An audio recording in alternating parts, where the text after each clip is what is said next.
Só que por que a gente destacou isso aqui? Eu observei um grupo bastante agressivo, Rafa, de uns 10 mais ou menos integrantes.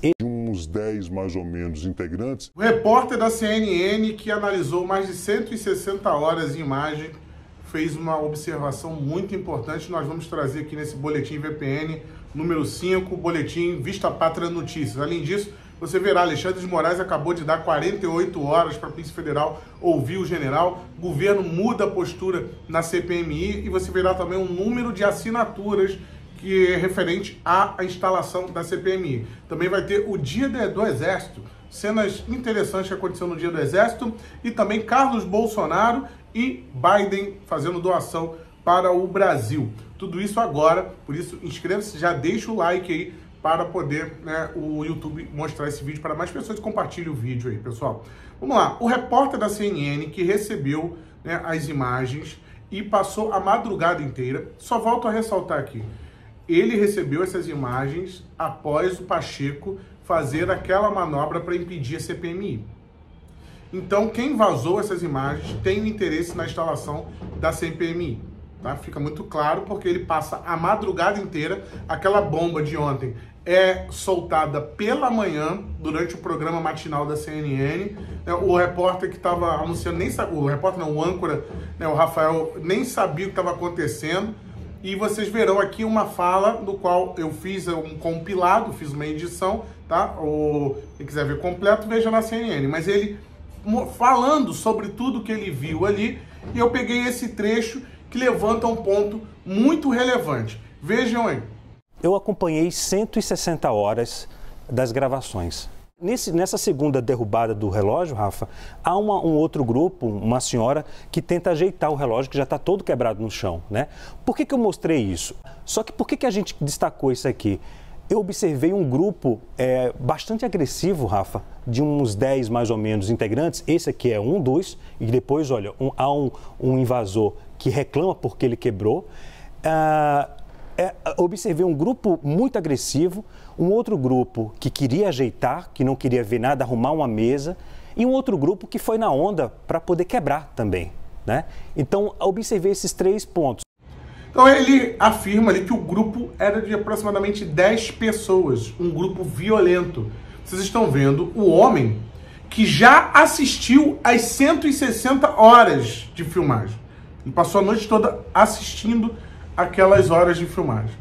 E ele constatou que era o mesmo grupo, um grupo de aproximadamente 10 pessoas, que era o grupo mais violento. Outros entraram na onda, né? Aquela efeito manada, mas ele observou que esse grupo específico era o grupo que começavam os atos de depredação. O que vocês acham sobre isso? Vocês acham que esse grupo era quem? E esse grupo era o grupo mais tampado, né? As máscaras, é mais difícil de identificação. O que vocês acham disso?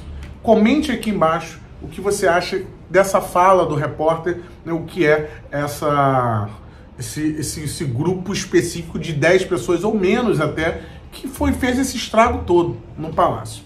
O Alexandre de Moraes, ele deu 48 horas para a Polícia Federal ouvir o Gonçalves Dias, e o Capelli, que é o interino do Gonçalves Dias. Vamos lembrar quem é o Capelli. O Capelli foi o interventor selecionado por Flávio Dino na época lá do 8 de janeiro. Quando é decretada a intervenção federal, ele foi o interventor. E esse Capelli, ele vai ficar agora no tapa-buraco. Vejam que ele é uma peça-chave, o Capelli. Ele vai ficar como tapa-buraco do general Gonçalves Dias, e também recebeu uma ordem do Alexandre de Moraes. Ele tem 24 horas para poder passar o nome de todos os militares identificados nas filmagens. Outro ponto aqui muito curioso, a coluna da Malu Gaspar, do jornal O Globo, revelou que ela recebeu a informação da Polícia Federal de que eles não conseguiram identificar o ministro do GSI, o general Gonçalves Dias, nas imagens.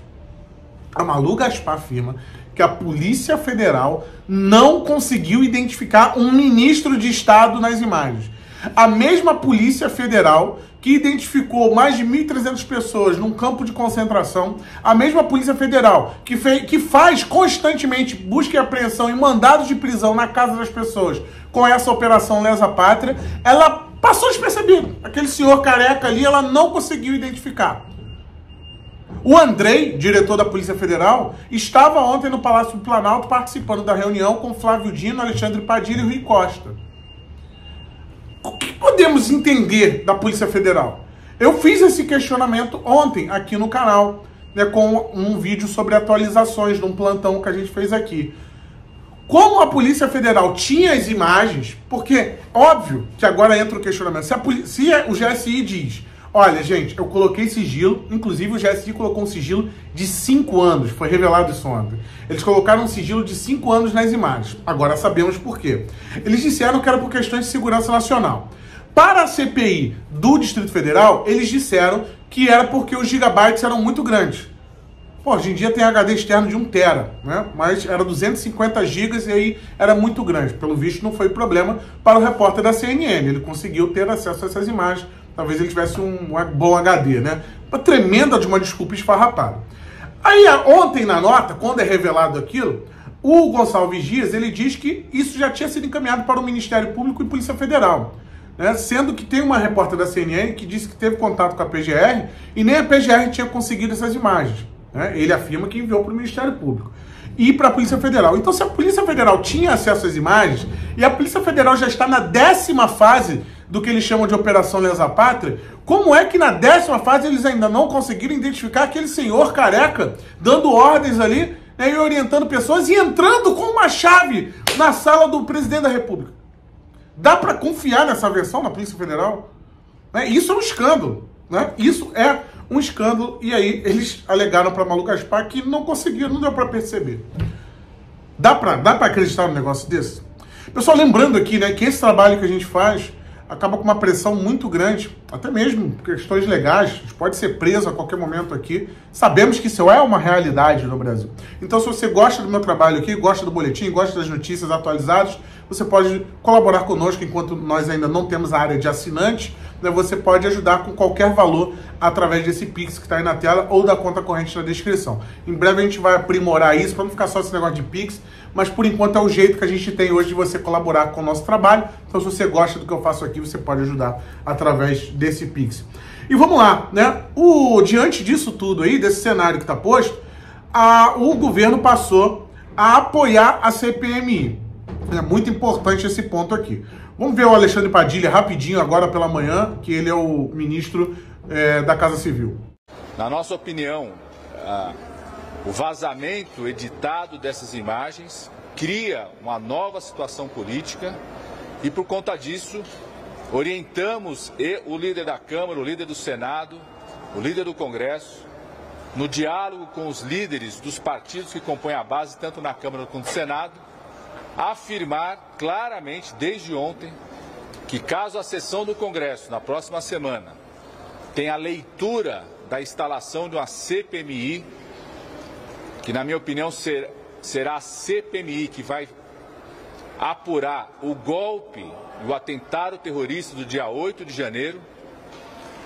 Caso seja feita essa leitura, na próxima sessão do Congresso, nós apoiaremos a instalação. Então agora ele passa a apoiar, inclusive ontem, né, teve uma reação muito histérica do senhor Randolfo Rodrigues, devido ao sucesso da obstrução da oposição. Ontem a oposição conseguiu, né, derrubar, né, várias comissões por falta de quórum, que é o objetivo da obstrução, e parou a sessão do plenário do Senado também. Não teve sessão do plenário porque obstruiu. Então houve um sucesso. Aí o Randolfo Rodrigues, ele agiu dessa forma. A suspensão da sessão do Congresso Nacional, de suma importância para o bom funcionamento da casa, especialmente para a obrigatória instalação da CPMI do dia 8 de janeiro, o PL entra em obstrução nesse momento. Obstruir a pauta e a agenda do governo faz parte, inclusive nem precisa, presidente. Porque dia 25, nós é que queremos a leitura desse requerimento de CPMI. Vamos para essa investigação e vamos com força para ela. E olha, de investigação e comissão de inquérito, nós entendemos. Estamos com vontade para ir para lá. estamos com desejo de ter essa investigação. Se estão obstruindo por essa CPMI, ouçam bem claramente, queremos a investigação.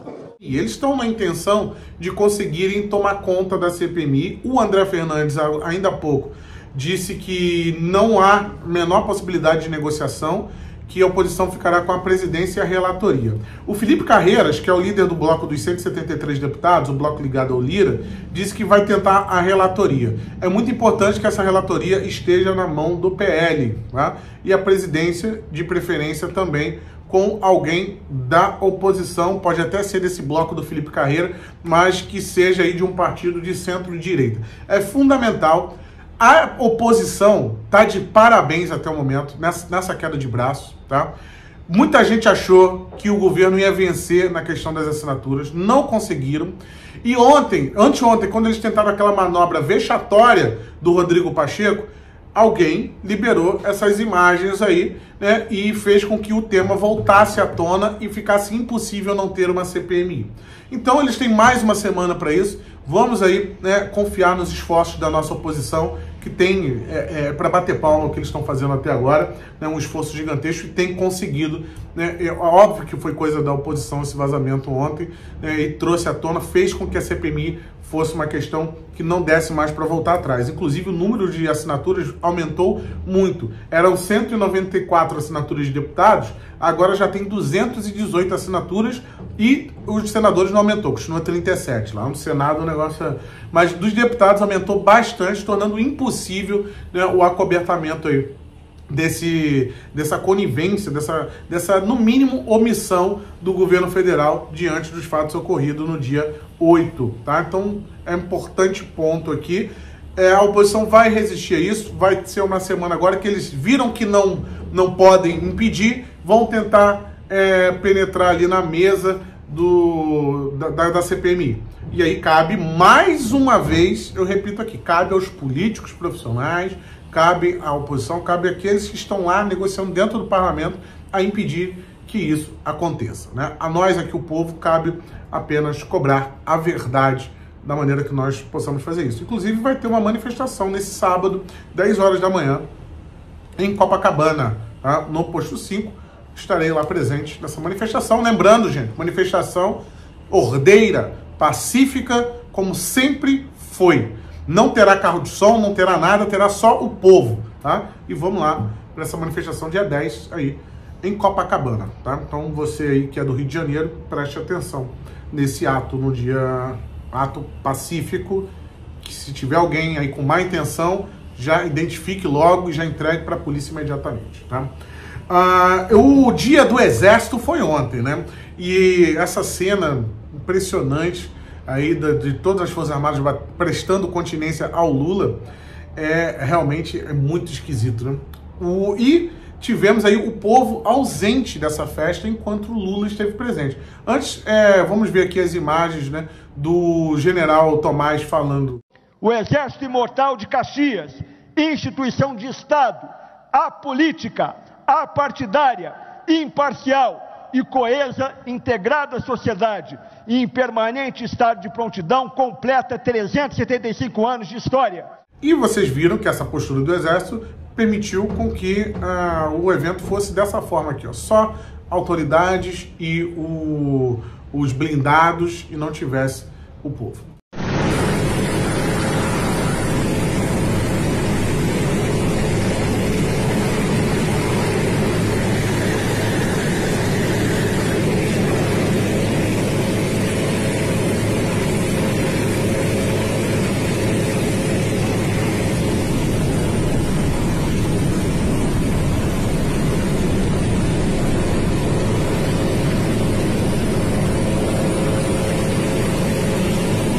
Então, pessoal, esse é o Exército Brasileiro, né? Inclusive, eu fiz ontem uma enquete lá no meu Instagram. Se você não me segue no Instagram, é Alan Frutuoso, tudo junto, segue lá. Fiz uma enquete lá e o pessoal disse que realmente a confiança no Exército está lá embaixo. Carlos Bolsonaro fez uma importante declaração ontem, durante uma sessão da Câmara dos Vereadores do Rio, vou reproduzir aqui para vocês, no qual ele coloca a possibilidade, né, de tentar incriminar ou até mesmo prender o presidente Jair Bolsonaro naquele 8 de janeiro, devido à realidade dos fatos. Preste atenção no raciocínio do Carlos Bolsonaro. Uma rápida reflexão, senhores vereadores. É lógico, nós somos vereadores da cidade do Rio de Janeiro, mas hoje a deflagração das imagens que a princípio demonstram muito do que aconteceu naquele dia 8, é lógico que parece que existem pessoas X e Y e não há como tirar um veredito, mas as provas todos os dias aparecem do que tentaram fazer naquele dia. Todos têm noção do que poderia ter acontecido se o presidente Bolsonaro estivesse no Brasil naquela época. Vossas Excelências têm noção do risco que a democracia corre nesse momento, diante de todos esses fatos expostos, não somente hoje, mas o ministro da Justiça mentir 24 horas por dia, quando fala que estava no ministério, quando não estava, quando não sabia, quando ele mesmo diz que estava num momento, quando em outro momento ele diz que não estava. Nada acontece com essas pessoas, nenhum tipo de investigação, algo totalmente estranho ao que chamamos de democracia. Porque diante dos fatos, as narrativas não se sobrepõem, como tentou atribuir o novo presidente aí, em recente entrevista. Acusações em relação a A e simples inércia em relação a B. Então é muito importante esse ponto de vista dele e realmente, talvez se o presidente não estivesse no Brasil, se ele estivesse no Brasil, pudessem tentar associar o presidente Jair Bolsonaro ao fato, sendo que está nítido e notório que o general do Lula estava presente na cena e da forma como foi, Flávio Dino dizendo que assistiu de camarote e nada aconteceu com eles, né, e aconteceu com Anderson Torres e companhia, parece que a coisa foi bem direcionada no momento da punição referente aos atos, né? Joe Biden, presidente dos Estados Unidos, anunciou uma doação de 500 milhões para o Fundo Amazônia. Esses 500 milhões aí vão ser, né, destinados ao fundo que é administrado pelo BNDES e aí provavelmente distribuído para ONGs. A questão é que isso vem logo após declarações do Luiz Inácio Lula da Silva que vão contra os Estados Unidos. Então, parece que os Estados Unidos estão tentando comprar aí o Lula, né? Lembrando que é 500 milhões aí para o Fundo Amazônia e a China deu foi 6,5 bilhões através do empréstimo do Banco de Desenvolvimento deles. Vamos ver quem ganha essa briga aí. E, inclusive, né, cai por terra essa teoria de conspiração que foi inserir os Estados Unidos por trás desse vazamento. Na verdade, eu acho que é muito mais uma atuação da oposição. Vamos lembrar que o Marcos Duval estava dizendo que ia surgir uma bomba aí, do qual todo mundo ia ficar muito animado. Talvez ele já tivesse acesso a isso. Gostou do boletim VPN? Boletim Vista Pátria Notícias, todo dia aqui de manhã para vocês. Compartilhe esse vídeo ao máximo, deixe o seu like. E se você é novo aqui, inscreva-se no canal e não deixe de fazer o cadastro que está aí na descrição, né, alanfrutuoso.com.br. Esse cadastro deixa lá o seu nome, seu telefone, seu e-mail, para que caso sejamos censurados, né, você não perca o contato, não perca o nosso conteúdo. É de graça, só fazer o cadastro lá, deixar o seu nome, telefone e e-mail. Forte abraço, tchau, tchau!